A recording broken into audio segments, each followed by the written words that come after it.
Pinag-uusapan namin kami. Pero ako, siyempre, of course, sobrang excited ko sa kami na darating is...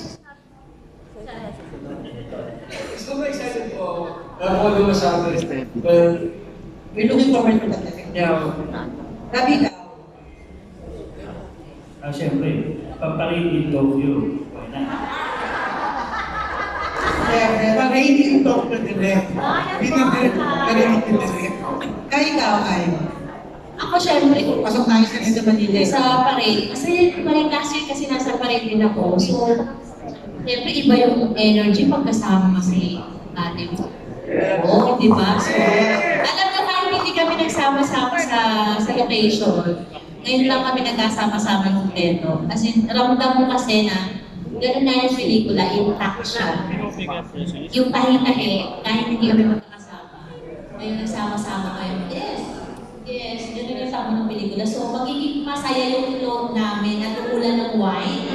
Correct! Kasi masaya yung cast. Oh. Pero alam mo ba na ang kamanaga, ano? Ang alayo. Ang kapalit, ano? Diba? Bilang CDs. Aabot pa lang tayo sa Tugigaraw, yung parade na may... Darren, ikaw, gano'n kayo kayo sa parade? Excited po kasi this is gonna be my second MMFF parade. Kasi dati po, as a singer ako, kumakanta ako ng Dying Inside Buhol yung 2018 na ata for the movie All of You. So, ano po ako. So I'm happy na this time, as an actor naman ako, hindi ako makakanta sa araw. So, ayun po. I'm excited to, of course, be in the same float as when I met you at the Tokyo family. Yun. Ako naman po, this is gonna be my first ever parade. Pero based on what my mom said, since I think she experienced it siguro po pre-pandemic, sabi naman niya very fun. So I'm looking forward to it. I'm with this very beautiful, awesome cast. And of course, with that, excited ako. Hindi, I mean, okay, fine. Erase. Excited ako to be a part of this parade with when I met you in Tokyo family. Oh, specific. Ayun. Alam mo, may binubulong sa akin si Direk Rama. Parang may gusto siya. Wala na mo si Direk Rama. Nabago mo dito. Ate, hindi kayo po. How excited you are makapaparade po tayo sa Casa Circle? Ako, I'm excited. I know it's going to be tiring, pero excited ako kasi it's been a while. At saka, siguro isang ganito na malalapit tayo sa tao ulit. Makikita kami, and then pwede ma-shake hands, pwede kawayan. They will see you in the flesh. And I'm excited. So I'm gonna see all my fans and the public again, eye to eye, at in the flesh. So, excited sa parade na magaganap. Nandun kami lahat, ang pamilya ng When I Met You in Tokyo. Oh, yeah. Yeah. Well, I'm looking forward to for the parade. I don't know anong design namin, but excited to be out there again. It's been a long time. Thank you. When June, our next question will come from, of course, the veteran, the writer, Miss Mercy Leharde. Ate Mars! Hello. Good evening. Para lang like sa title ng pelikula niyo, When I Met You. Kuya and Pete.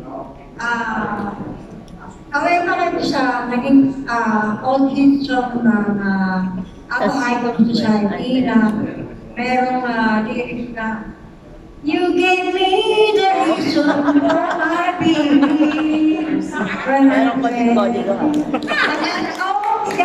when I met you in CR. Ay! CR. Kanina nyo, muna kami kayo, kanina nyo, ang banda. Sa first love nyo, second love nyo, third love nyo, present love nyo, future wag na. Ha? Future? Oh, Ate Mercy, ang natinig ko lang sa'yo yung kanta mo. Ate Mercy, alam mo rin, talagang kumakanta ka pang ending yun. Ate Mercy, ano yung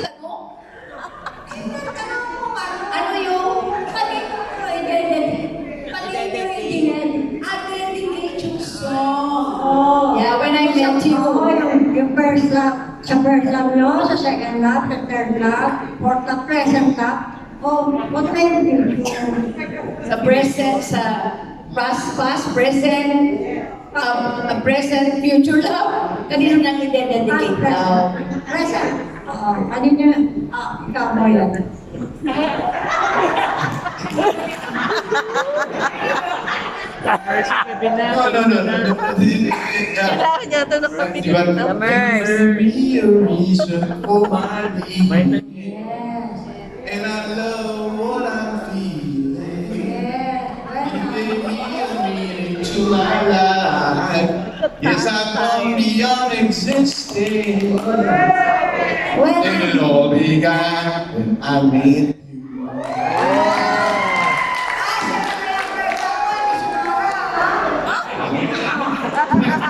Si Son, the character na Son and Joey, yun ang panoodin ninyo. Related kaming lahat, magkakamag-anak kaming lahat dito. They are, Aston, pamangkin, and si London, anak ko. No? But yung ibig sabihin ng kanta, nung sinabi sa akin ni Direk Romel, ito yung gagawin natin, ito yung title natin. Wala pa kaming title nung nag-meeting kami, and then si Direk Romel said, let's get this song, and let's, tapos ginawa na namin title for the movie, When I Met You, in Tokyo. Pero yung ibig sabihin ng lyrics is so swak. Eksakto dun sa yung pagmamahal ni Aston kay Joey at saka yung pagmamahal ni Joey kay Aston. Yeah, we love the character so much. So much. How about you, Bing? Again, agree with you. Totoo yun. Na-inlove kami pareho kay Aston at kay Joey. Kasi yung kantang When I Met You, kung ano yung lyrics nun, kung exact every line ng lyrics, yun ang makikita mo kay Aston at kay Joey. Yeah, the first, when they met, dinaanan sa buhay nila, ginawang meaningful yung buhay ni Aston at naging meaningful ang buhay ni Joey. Yun ang exactong perfect lyrics ng kanta, When I Met You. When I Met Joey. Okay. Alam ko noon, mga bata pa tayo, una yata kitang nireto sa Boyet. Diba? Ano yung mga tayo unang nireto? Boyet o kay Ronnie? Yung mga bata pa tayo. Bata pa. Tayo at first, nung mga bata pa tayo, ano nangyari?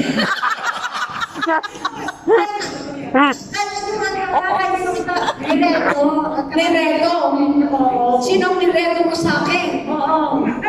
Diba? Si Boyet, no? Nireto mo si Boyet sa akin? Hindi mo lang matanda? Oo.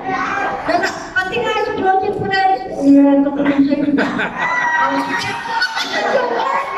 Bakit pati si Judith na? Teka, bibigyan ko lang po kayo ng background. Kasi po, dalaga pa ako, kasama ko na si Ate Mercy Liarda at si Baby Kay Jimenez. There was Mga ako na mo ang taka. Nauna ka! Okay, nauna ka! Ate Mercy! Okay po. Pero Migis, totoo yun. Kaya, ang gusto lang sabihin kasi ni Ate Mercy, matagal na kaming magkakilala. So, more or less, si Ate Mercy may alam na sa buhay ko. Okay. Yun. Pero, hanggang ngayon, huwag na lang tumahimik ka na. Kahit alam mo na yung buhay ko, itahimik mo na, Ate Mercy. Utang na to. Maligaya ka naman kaya sila nag-apreso. Congratulations. Teka, alam ko, rumanda na ang buhay siya. I love you. Thank you, Ate Mercy. I love you. Ay, lagi na, hindi mo naman sinasabi yung PM ko. Ate Mercy, nandito ka. Alam mo yan. Next mo lang ako. Alam mo yan.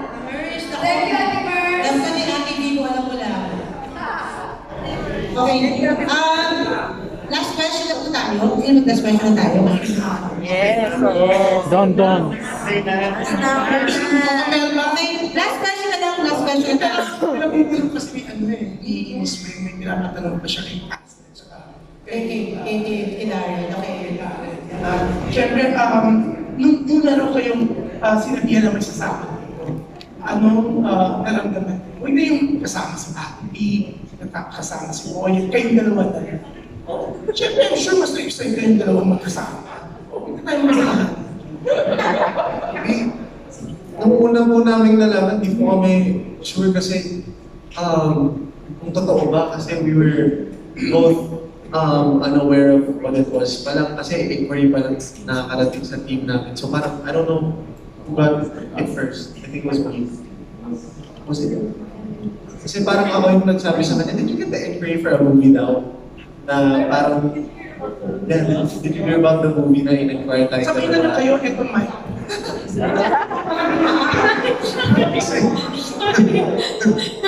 O tapos? Yeah.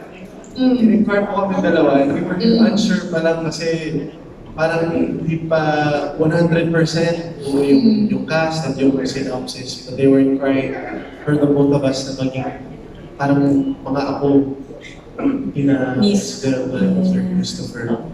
So, we both wanted to do it kasi syempre, ang tagal na po namin gusto magkaroon ng project together kasi we've never really done anything aside from endorsements and stuff like that. Pero ito, isang totoong project na siya, pelikula, and it's actually an official like cast-red Oo nga, official. project. So I I think, ang problema yata nung una, may show ba yata abroad, di ba?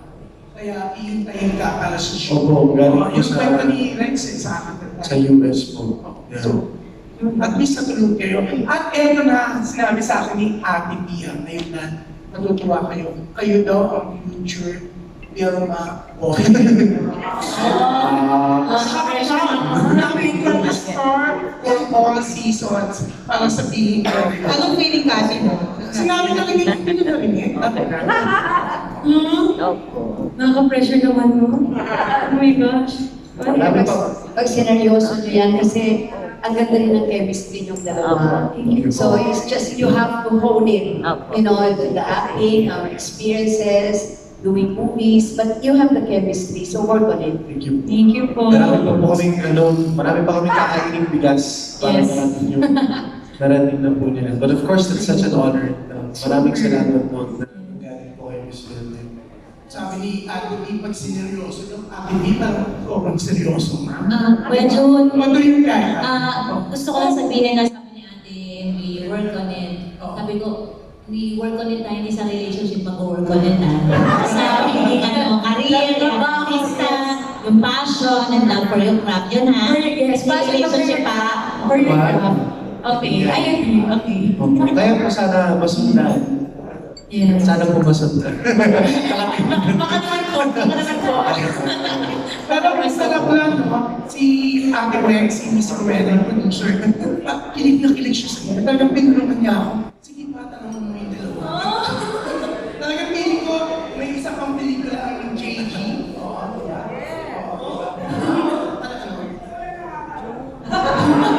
Sorry, Minsan. Okay, Tingnan na. Yeah. Okay na ba? Hindi, may question na si Natalie for Cassie and for Darren. no? Natalie Tumata, Sige na. Philippine Star. And for Cassie and Darren, question ko lang, paano kayo nag-link dalawa na sa tingin nyo rin parang nag-contribute sa on-screen chemistry? Why do you, what do you appreciate in each other? What do you like in each other? Well, I guess ako nasasabi. Kasi syempre, kilala naman na po namin isa't isa before when we were kids. But then during the pandemic, syempre, parang you only have, you know, your social media to be able to connect with your friends and stuff like that and whatever gadgets that you have. And Cassie was one of the people that I was able to really connect with during that time. So, that's something that definitely had a big part to play, and you know, it added up to where we are today. And also, yeah, Yeah, I also want to add na siguro, we know each other so well. Kasi in a way, no, we grew up together, in a way. So, Kakabigo ng mga tao sa oo nga. sa cast. Grabe yung manifest ng Astrid, lakas nyo, di ba?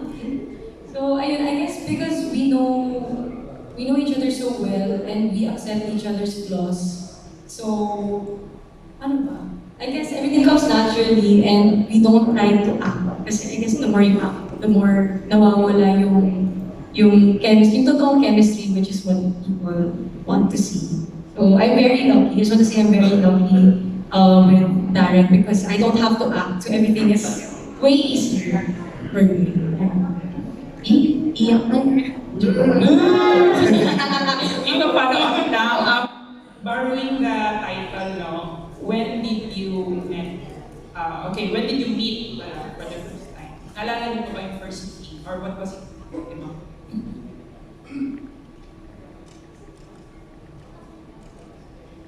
Magkwento. Kasi po, yun nga po na-mention natin sa isang interview, kasi co-host si Tita Mina at the time that I was guesting sa First TV noon. So, they asked me about Cassie, if I've met her, what I think about Cassie, na po. And I was like, oh yeah, she's definitely very pretty. I've never met her before. Tapos sakto, around that time din, concert po ni Ariana Grande sa Pilipinas. Tapos, pagpasok ko sa elevator, nauna po kami. Tapos sumunod sila, sakto yung buong Legaspi family. Tapos parang both of us were like, Uy, siya yun. Parang kayo si Darren, si Cassie. hindi namin kilala yung isa't isa. So that was our first encounter. But we didn't meet formally po eh. Kasi parang si Tita Mina just introduced that this is my family, ganyan. And then we've only really met nung nag-guest po siya sa amin. Kasi at sa amin natin. Kasi nung time na yun, parte pa siya ng network namin. Pero yun, sa variety show namin, yun. So yun, doon po kami nag-meet. We did a project together. So ngayon Super awkward kami. As in, super awkward. Opo. Pero ngayon yun, syempre nakikita niyo naman wala na. Wala na. Okay, last question na talaga.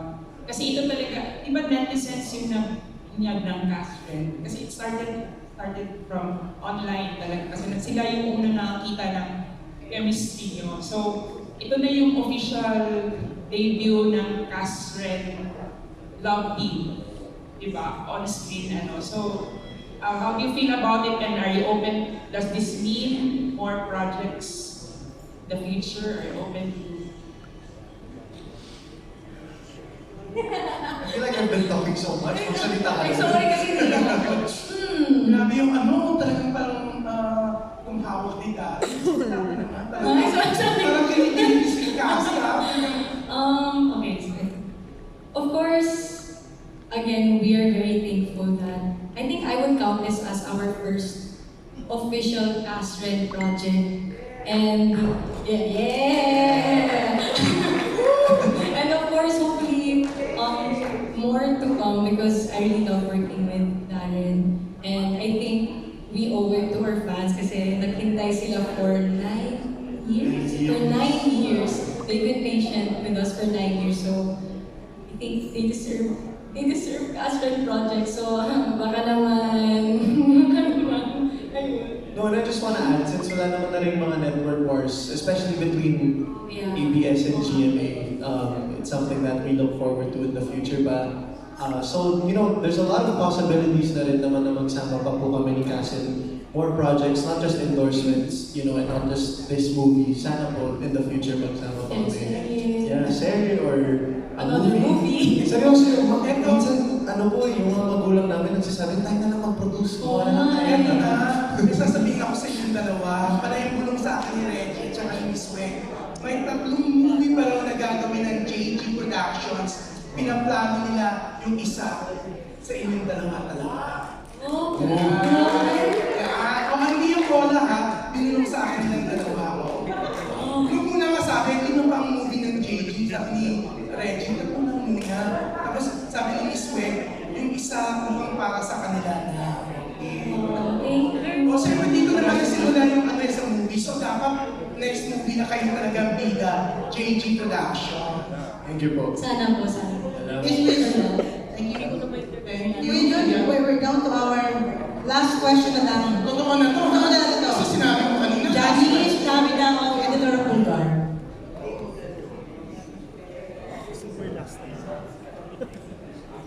Ayan, finally. The longest press ko niya, June, di ba? Actually, part 1 tong last question mo, may part 2 mamaya. Anyway, I'd like to congratulate the cast, most especially Ate V and Sir Boyer. Dahil, imagine sa dami-dami nga ng entries, isa kayo sa pumasok sa Magic 10. So, gusto ko lang itanong Ate V and Sir Boyer, how do you feel na first time sana mangyayari Ate V na apat kayong malalaking haligi ng showbiz ang magiging part ng MMFF at magbabanggaan sa Taquilla with, of course, Ate Guy, superstar Nora Honor, the megastar Sharon Cuneta, and the Diamond Star Maricel Soriano, na may mga entries din pero hindi pinala. So, anong feeling na hindi natuloy yung first time sana mangyayari?